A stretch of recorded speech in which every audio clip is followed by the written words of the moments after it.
This is my review of the Under Armour Infinite Elite 2. It's completely redesigned and I am thoroughly impressed. It's one of my new favorite daily trainers. Now, it's not perfect and I don't think it's for everyone, so let me explain. We'll start off with the negatives, or at least the things you should be aware of. The shoe loses a ton of weight. It now comes in at 10.8 ounces, which isn't bad, but it's also not great. The midsole here is massive.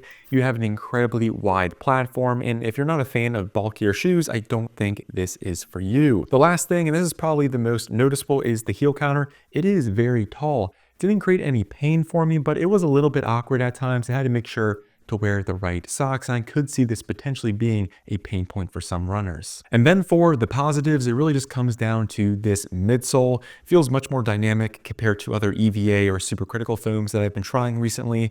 It's a updated version of Hover Plus, a beaded TPU foam.